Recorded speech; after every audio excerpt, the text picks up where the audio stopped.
Hello everyone, welcome back. In today's lecture, we're going to discuss electronegativity. So what is electronegativity? Electronegativity is the ability to attract electrons. So basically, electronegativity is the tendency of an atom to pull shared electrons toward itself. Some atoms attract electrons more than other atoms do. And the type of bond formed depends largely on the electronegativity difference between the atoms.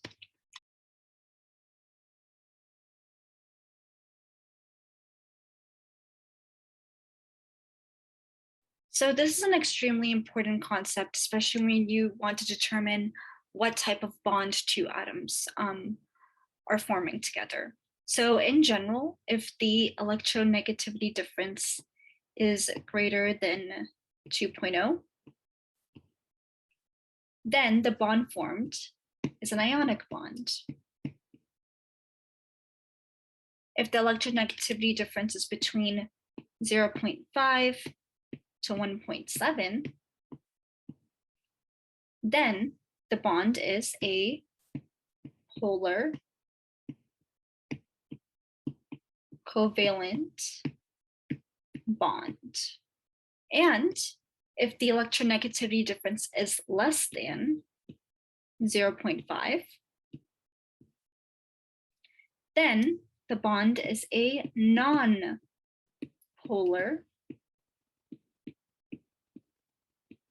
covalent bond. And of course, these numbers are only approximates. It is possible at times to have an electronegativity difference of 0.6, for example, and have it be a non-polar covalent bond.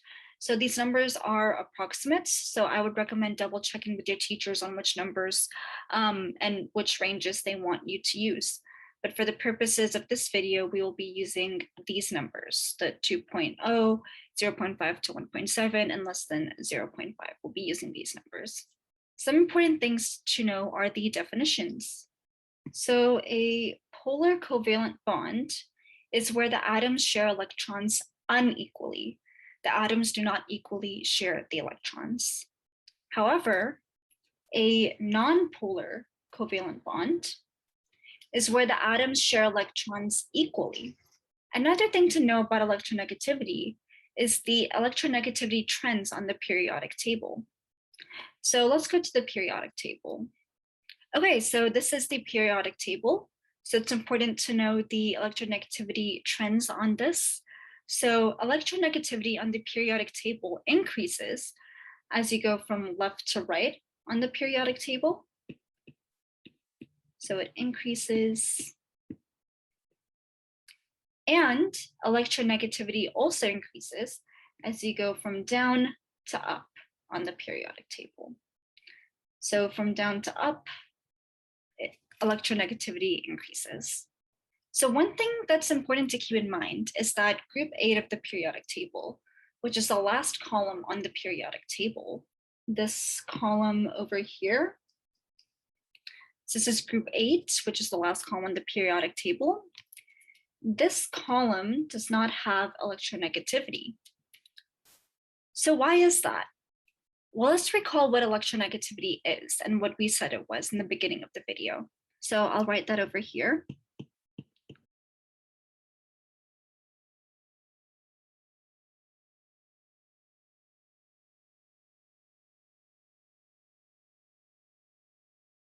So this is what we wrote as the definition of electronegativity. So it's a tendency of an atom to pull shared electrons towards itself. So group 8 elements, right over here, which are also known as the noble gases, have a full valence shell already, meaning they already have the electrons that they need and therefore are stable.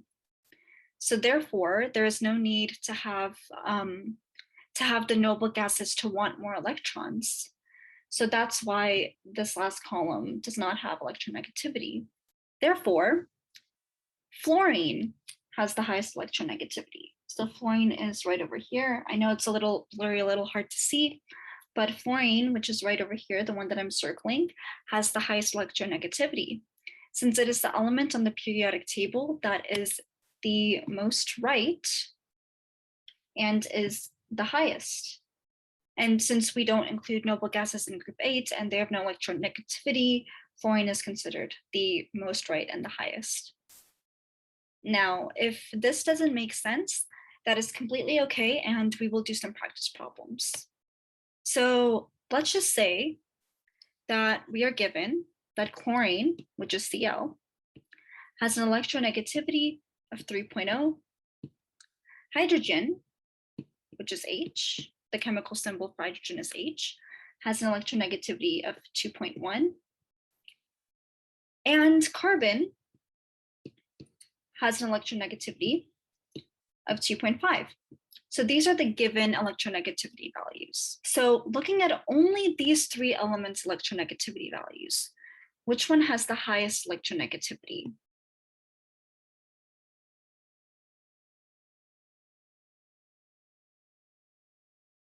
So the answer is that chlorine has the highest electronegativity. Chlorine has an electronegativity of 3.0, as given in this problem, while hydrogen has an electronegativity of 2.1 and carbon has an electronegativity of 2.5, where 3.0 is greater than both 2.1 and 2.5. Therefore, chlorine has the highest electronegativity. So what does chlorine having the highest electronegativity, what does that even mean?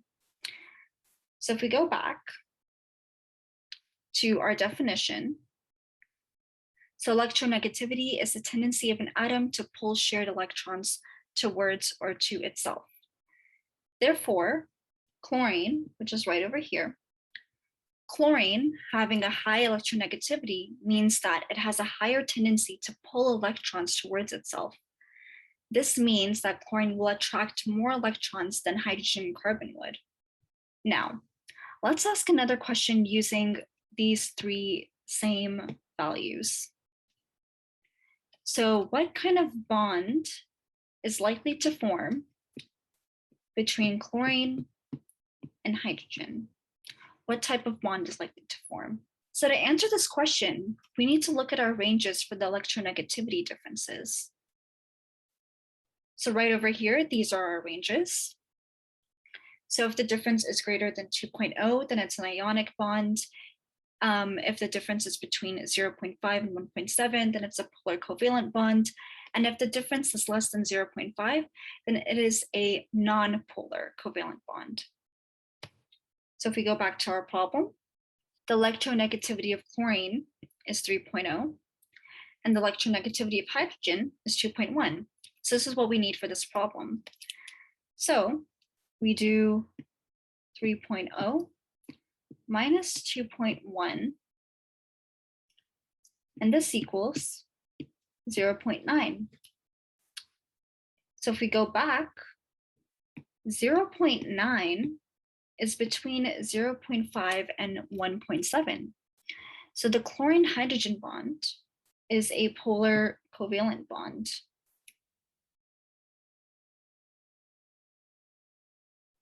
And you can also do 2.1 minus 3.0 instead of 3.0 minus 2.1, and then take the absolute value of it. So 2.1 minus 3.0 is negative 0.9, and the absolute value of that is 0.9. So you'll get the same answer. So 0.9, as we mentioned, is between 0.5 and 1.7, and you'll get the same answer, that the bond is a polar covalent bond.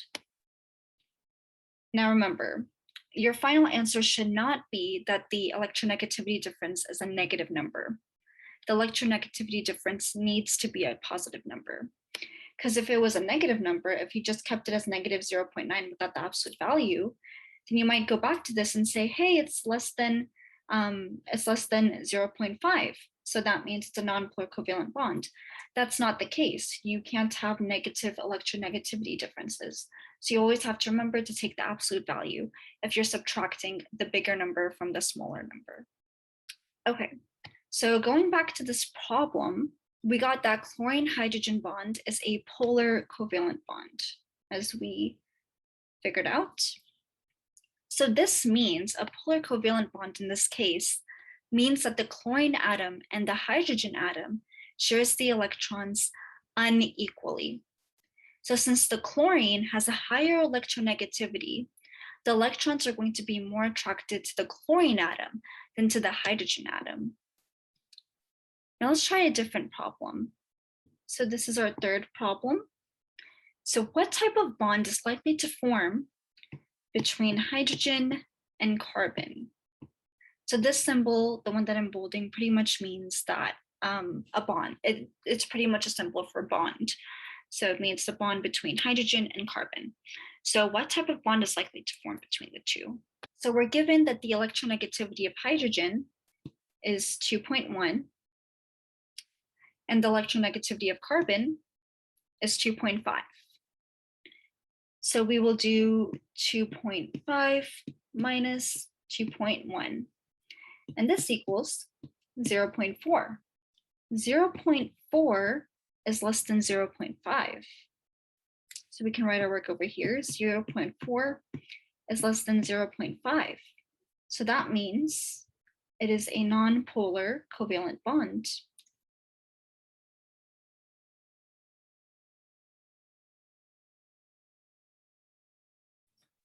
So this means that the carbon atom and the hydrogen atom are going to share the electrons nearly equally. That is what a nonpolar covalent bond in this case means. So let's try another problem with the same numbers.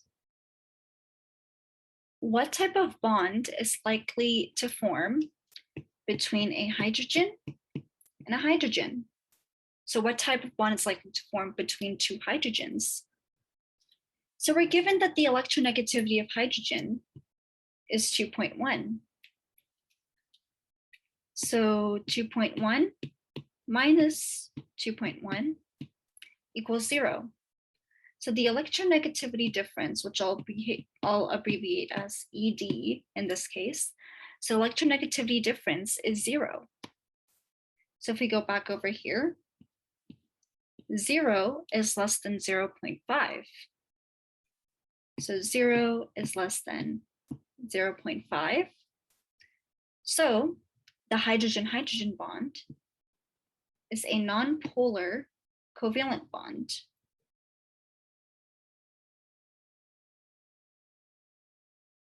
So this means that two hydrogen atoms are going to share the electrons equally. This makes sense since the hydrogen atoms have the same electronegativity, which is 2.1, so they have the same tendency to pull shared electrons towards itself.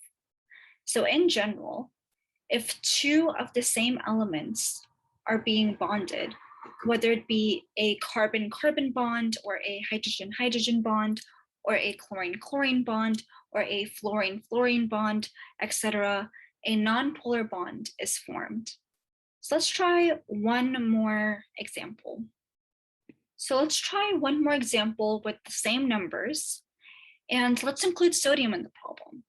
So sodium, the chemical symbol is Na, and Na, which is sodium, has an electronegativity of 0.9.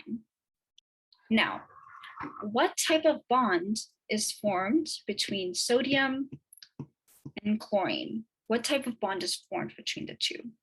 So the electronegativity of chlorine is given in this problem as 3.0, and the electronegativity of sodium is given as 0.9.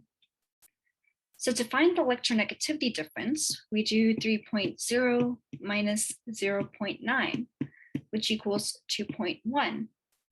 Now you can also do 0.9 minus 3.0, but you have to remember to keep the absolute value because the electronegativity difference cannot be a negative number.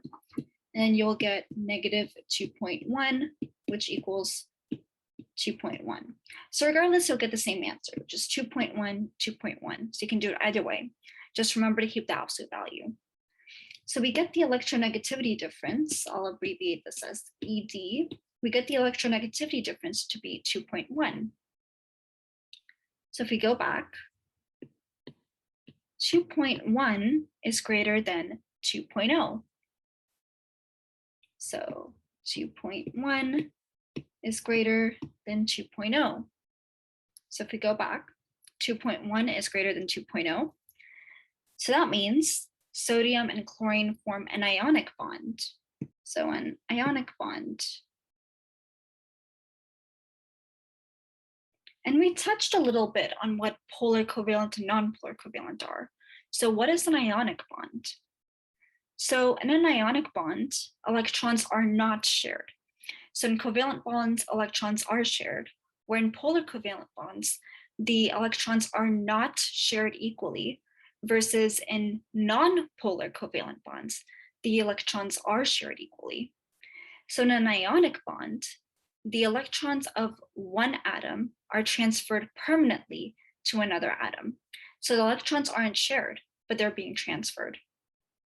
So in this case, just by looking at the electronegativity values of chlorine and sodium, which do you think is being the one who is attracting more electrons?